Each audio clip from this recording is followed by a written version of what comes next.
All right, we got a new chapter of Dr. Stone. We're into this kind of cool parallel arc.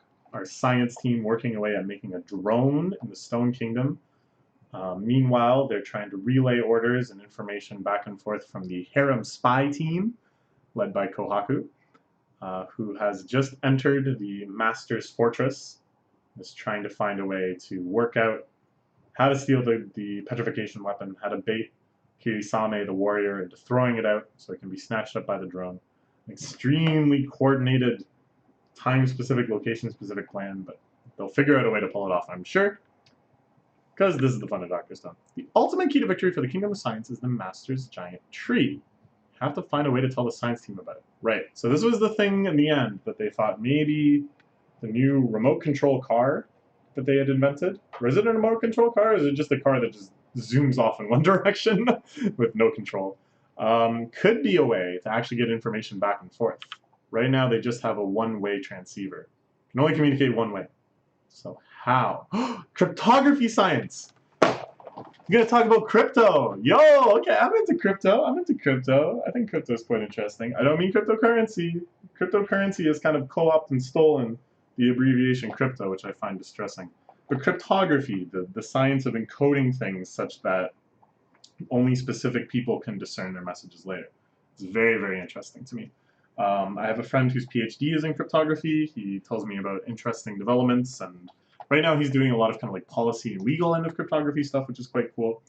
An example he gave to me that I had never really considered about that I think is really interesting is like if you have someone's personal information and then you use cryptography protocols such that it's like distributed to multiple people.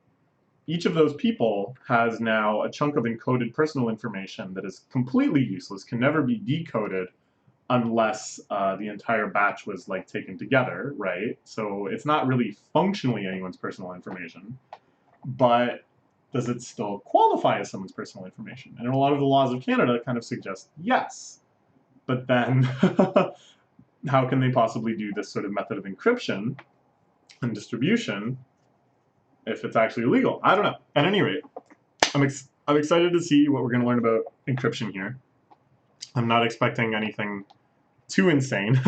Certainly not a look into some of the more corner cases of legality and cryptograph and encrypting personal data and stuff, but something cool. Here already is a good start. We see the Enigma machine.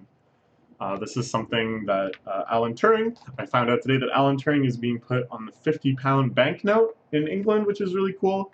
You know, after the government chemically castrated him and stuff and probably drove him to death.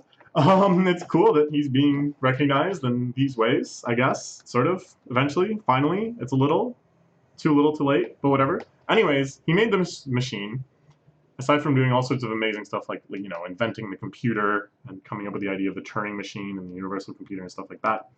Alan Turing was a major component in winning World War II because he made this machine that could decrypt encoded messages from the Germans. This is what it looked like. And I have no idea how it works. It didn't have like facial expressions on the keys like this. Okay.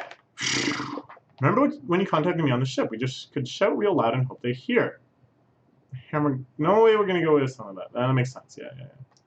Yeah, they're already getting cheesed for just chatting. You gotta learn proper posture, proper manners. Train the harem for real, so commit yourself. I guess this is like a harem vet. It's cheesing them out. Keep your eyes open because we're about to send something neat your way. Science mouse. So here comes the little RC device. I keep calling it an RC device, but I don't know if it actually... I don't know how they're controlling it, if it is remote controlled. But the craftsmanship on it is really good. I thought their kind of crafting teams were mostly petrified, but, you know, Senkyu's quite handy when he needs to be. It's modern timers, it's a mini off-roader. Slap-task instructions and wild herky-jerky movements, I'd say it truly resembles an animal. So they, everyone else just thinks it's a giant mouse. Kohaku catches it.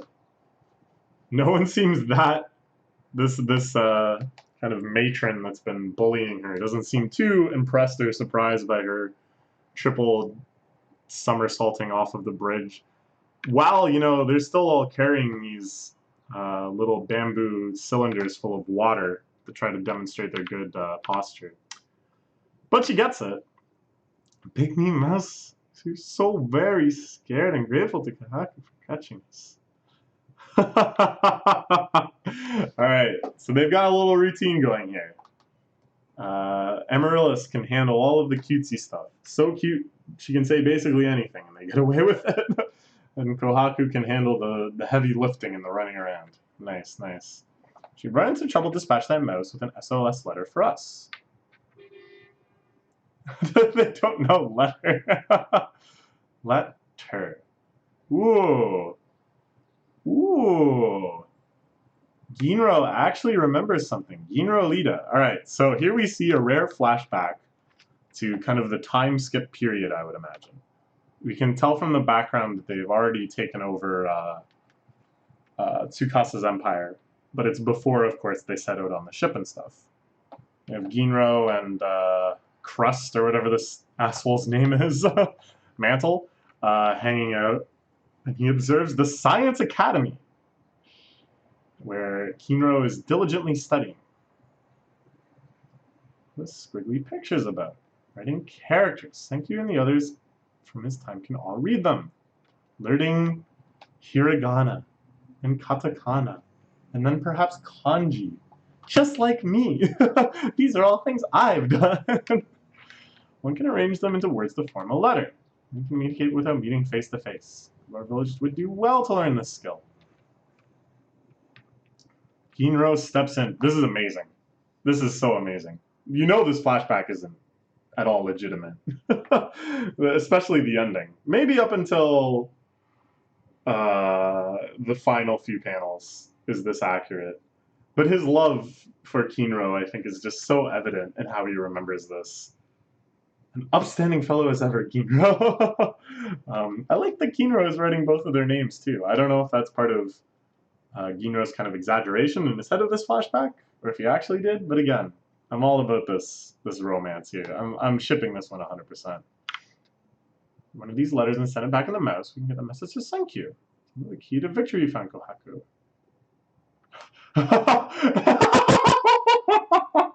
What did I just say? We can't study. Of course, of course. We knew that. I just didn't expect they'd go so far as to say that last panel was pure fantasy, right? Like, I thought this was kind of like a private flashback he was having. So the fact that it's like a public flashback, like one that we would imagine in universe, he's actually just explaining with his words. The fact that they can tell that he exaggerated at the end. The fact that Kohaku refers to it as the last panel. Okay, anyways. We're moving on. Don't abandon your hope, just said Ginro. Kohaku rips her dress. Suggestion gave me a brilliant idea. Already sent an SOS letter. Said the Minnie Mouse off-roader, there's a scrap of cloth with something written on it. Okay, so they don't know how to write. They're still totally illiterate. But Kohaku did think of something that she could send, and here we see her biting her thumb to write or perhaps draw with her blood. What is that she's written? Okay. This is all they could produce because none of them can write. Okay. All right. What could this mean?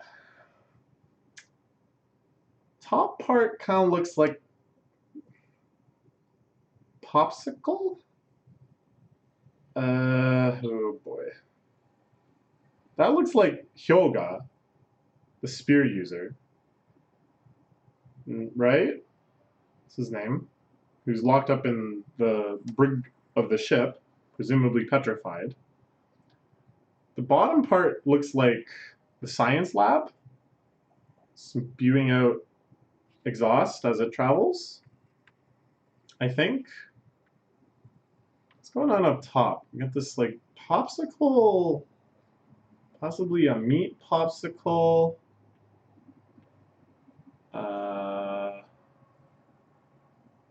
Splotch of blood or something. Oh boy. Oh man, oh, I have no idea.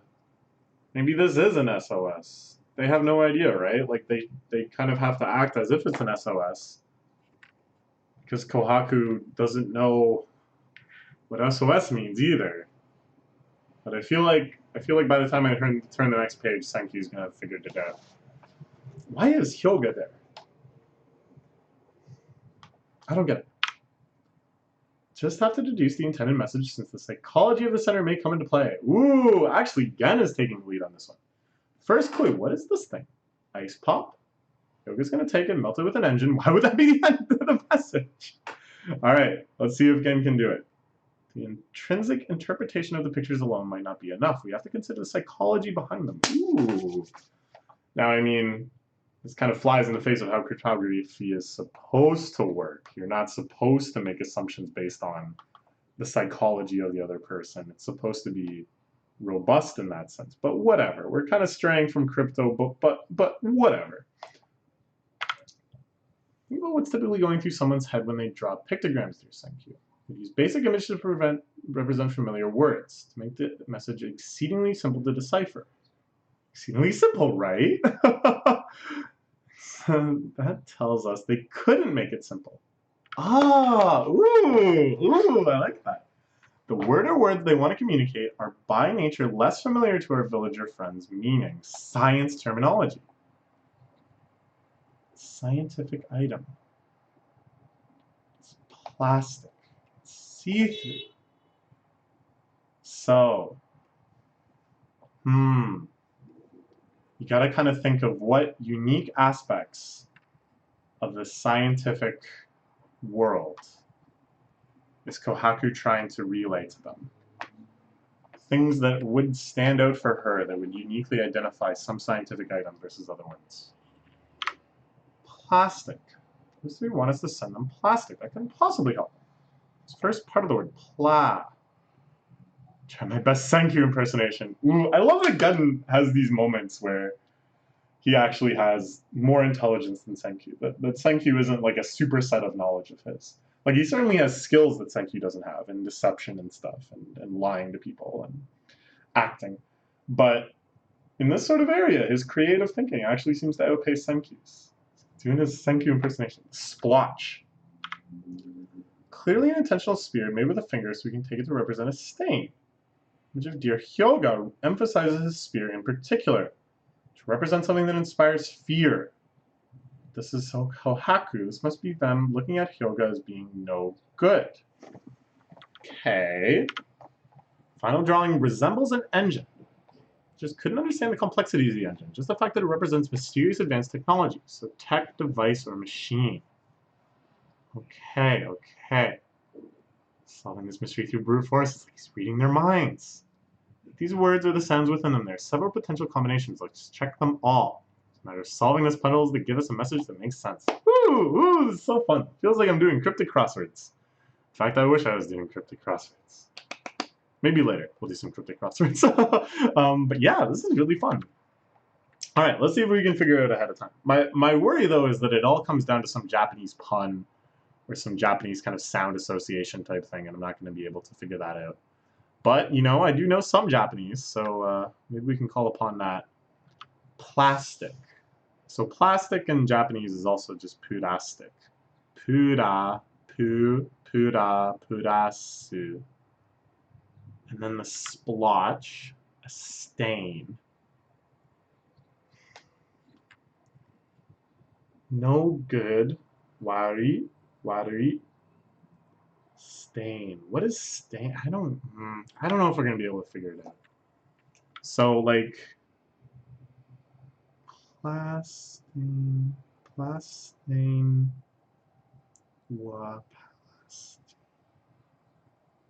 Device. What does it mean? From the roots of the master's tree, I spotted a strange round man-made object. Mysterious machine strengthened by science to withstand the elements for thousands of years. All-important treasure chest left to us by Senkyu's father and his friends. Right. So it's good she remembers all of this. Because I kind of feel like a lot of people within the plot have forgotten elements of why they're there, or what they're getting. So she's kind of betting on this alternate route. If you can get to the treasure chest, if you can get to the catalytic converter, you can make a ton of revival formula, depetrify the crew, and we might be in better shape for this raid to reclaim the petrification device. Something like that. So what is this? How did she convey this? The Soyuz space capsule.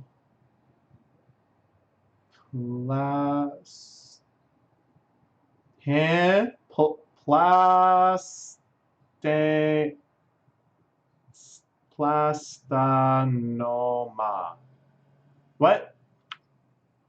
PlayStation. Platinum. But what is it in Japanese? I want to know what it was actually in Japanese because I'm getting all mixed up languages and stuff. That was very clever though of Kohaku to come up with words that convey the sounds that they're trying like to stitch together, to cryptographically encode them by using things that the Islanders would have no knowledge of, but she knew the intended recipients would, like who Hyoga is, what plastic is, what a machine is. Platinum. We need a tiny piece of it. Yes, yes. Yes, we can revive the entire kingdom of science. Okay.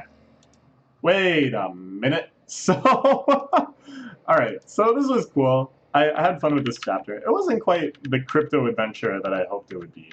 I thought we'd learn about like one-time pads or something. They'd come up with a way to really securely relate stuff, but of course the fact that half Alice in this situation can't even write. Alice is illiterate, so what is Bob to do? So, you know, this sort of solution I think was very fun and very in line with the series. I don't think it's quite enough, though, because if their plan is to have Senkyu and the science team directly attack the space capsule so that they can revive everyone, then she really didn't give enough information as to where the capsule was, right? She just was like, oh, it's here. But can they figure it out? Can they actually get down into the roots of the tree? I don't know. We're going to have to find out in just 1 week, so please look forward to it.